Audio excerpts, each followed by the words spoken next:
여러분, 우리는 무엇으로 살아가고 있습니까? 눈에 보이는 현실, 순간순간 변하는 감정, 아니면 그 너머의 어떤 것을 믿으며 살아가시나요? 오늘 우리는 눈이 아닌 믿음으로 살아가는 삶, 감정이 아닌 하나님의 약속 위에 굳건히 서는 삶에 대해 함께 이야기 나누고자 합니다. 이 이야기가 여러분의 마음에 하나님의 크신 은혜와 평안을 전하는 귀한 통로가 되기를 소망합니다. 이 은혜로운 여정을 시작하기 전 잠시 시간을 내어 좋아요를 눌러주시고 이 메시지를 주변 분들과 공유하여 더 많은 이들이 하나님의 축복을 함께 나눌 수 있도록 도와주세요. 여러분의 작은 나눔이 누군가에게는 절실한 위로와 새로운 희망이 될 수 있습니다. 주님의 이름으로 여러분을 축복합니다. 우리의 신앙 여정에서 가장 중요한 기초는 바로 믿음입니다. 성경은 말합니다. 믿음은 들음에서 나며 들음은 그리스도의 말씀으로 말미암았느니라 그렇습니다. 믿음은 하나님의 말씀을 들을 때 우리 안에 싹트고 자라납니다. 때로는 다른 성도들의 간증이 우리의 믿음을 굳건하게 세우는데 큰 도움이 되기도 합니다. 누군가 질병에서 치유받았다는 이야기, 절망적인 상황 속에서 하나님의 도우심으로 일어섰다는 고백을 들을 때 우리 마음속에는 희망이 피어납니다. 아, 하나님께서 저 사람에게 그런 놀라운 일을 행하셨다면 나의 삶에도 동일하게 역사하실 수 있겠구나 하는 믿음의 가능성이 열리는 것입니다. 요한계시록은 예수 그리스도에 대한 증언이 곧 예언의 영이라고 말합니다. 즉, 다른 사람의 삶에 나타난 하나님의 역사는 앞으로 당신의 삶에도 일어날 수 있음을 보여주는 살아있는 예언과도 같습니다. 그 간증을 들을 때 우리는 그저 좋은 이야기로 넘기는 것이 아니라 그 안에 담긴 하나님의 약속을 붙잡아야 합니다.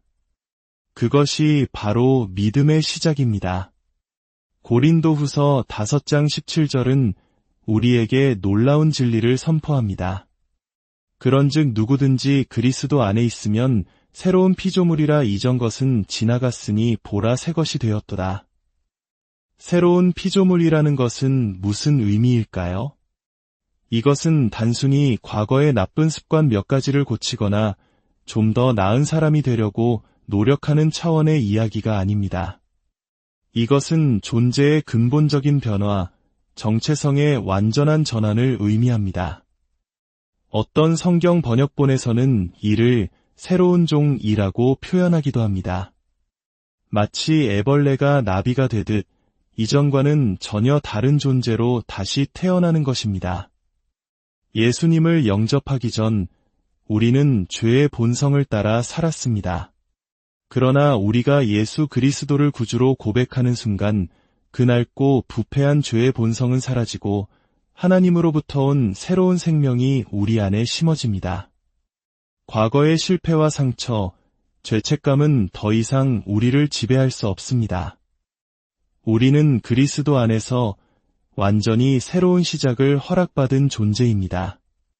모든 것이 하나님으로부터 말미암은 새 것이 되었습니다. 이것이 어떻게 가능할까요? 바로 하나님께서 우리를 위해 독생자 예수를 십자가에 내어주셨기 때문입니다. 시편 22편을 깊이 묵상해 보십시오. 나의 하나님, 나의 하나님, 어찌하여 나를 버리셨나이까 라는 예수님의 처절한 외침으로 시작된 이 시편은 다 이루었다는 승리의 선포로 끝을 맺습니다. 예수님께서는 죄가 없으신 분이었지만 우리의 모든 죄를 짊어지고 십자가에서 죽으심으로 우리를 향한 하나님의 공의를 만족시키셨습니다. 하나님께서는 그리스도 안에서 세상을 자기와 화목하게 하시며 우리의 죄를 우리에게 돌리지 아니하셨습니다. 이제 우리는 그리스도를 대신하여 세상을 향해 외치는 화목하게 하는 대사가 되었습니다. 성경은 하나님이 죄를 알지도 못하신 이를 우리를 대신하여 죄로 삼으신 것은 우리로 하여금 그 안에서 하나님의 의가 되게 하려 하심이라고 증언합니다. 여기서 하나님의 의란 무엇일까요?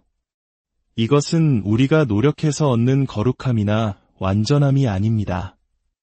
이것은 하나님과의 올바른 관계를 의미합니다. 죄로 인해 끊어졌던 하나님과의 관계가 예수 그리스도의 보혈로 인해 완벽하게 회복되었음을 뜻합니다. 우리는 이제 죄인이 아니라 하나님 앞에 떳떳하게 설 수 있는 그분의 자녀, 의인이 된 것입니다. 우리의 거룩함은 성령의 열매를 통해 나타납니다. 사랑과 희락과 화평, 오래 참음과 자비와 양선, 충성과 온유와 절제. 이러한 성품들이 우리 삶에 맺힐 때 우리는 내가 거룩하니 너희도 거룩하라 하신 하나님의 명령에 순종하는 삶을 살게 됩니다.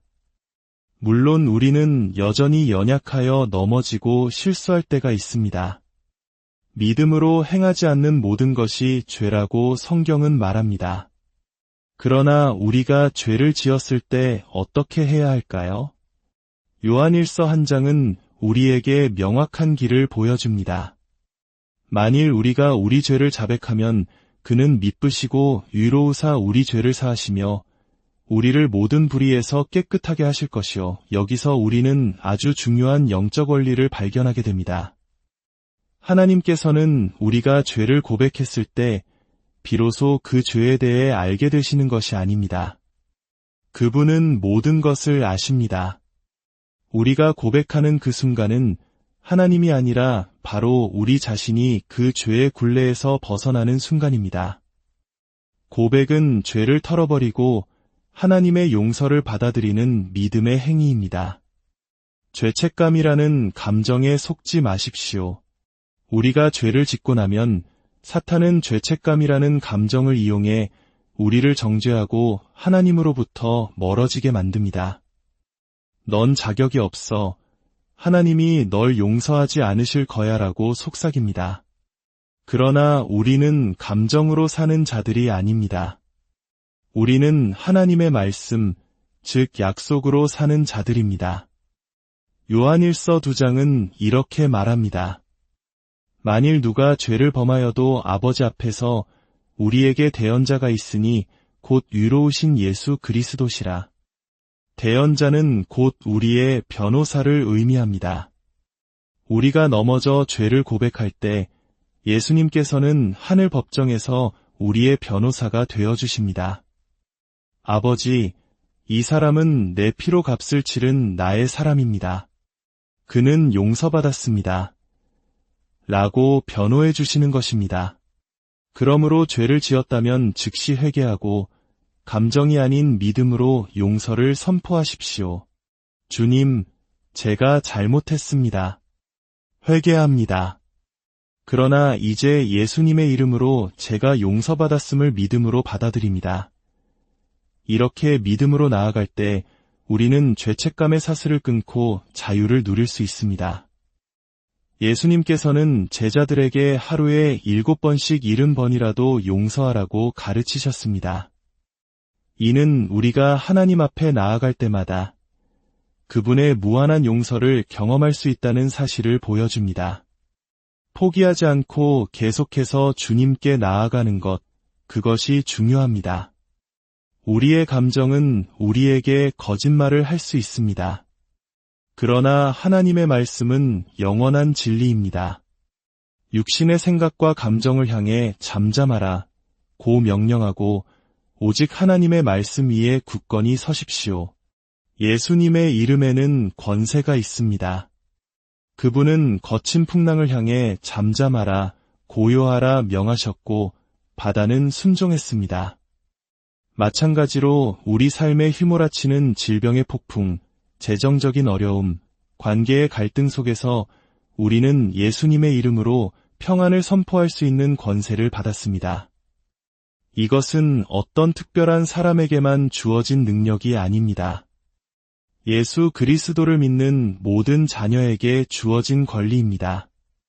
우리의 자녀들에게도 이 믿음을 가르쳐야 합니다. 어릴 때부터 예수님의 이름이 가진 능력을 믿고 삶의 문제 앞에서 두려워하는 대신 담대하게 믿음을 선포하도록 훈련해야 합니다. 싸움의 크기는 중요하지 않습니다. 우리 안에 계신 분이 세상에 있는 자보다 크시기 때문입니다. 능력은 우리의 것이 아니라 우리가 사용하는 예수님의 이름에 있습니다. 사랑하는 여러분, 다시 한번 묻습니다. 우리는 무엇으로 살아가고 있습니까? 우리는 더 이상 눈에 보이는 것, 손에 잡히는 것, 귀에 들리는 것에 얽매여 사는 존재가 아닙니다. 우리는 하나님의 약속의 말씀을 믿는 믿음으로 살아가는 새로운 피조물입니다. 우리의 감정이 뭐라고 말하든, 상황이 얼마나 절망적으로 보이든 우리는 하나님의 의가 되었으며 우리 안에는 세상을 이기신 예수 그리스도의 능력이 함께하심을 기억하십시오. 주 하나님, 이 말씀을 듣는 모든 이들에게 하늘의 평안과 위로를 더하여 주시옵소서. 삶의 폭풍 속에서 감정에 휩쓸리지 않고 오직 예수 그리스도라는 반석 위에 믿음의 닻을 굳건히 내리게 하옵소서. 우리에게 주신 예수님의 이름의 권세를 사용하여 모든 어둠의 세력을 이기고 날마다 승리하는 삶을 살게 하여 주시옵소서. 우리 모두는 그리스도 안에서 새로운 피조물입니다. 예수님은 우리의 주님이십니다.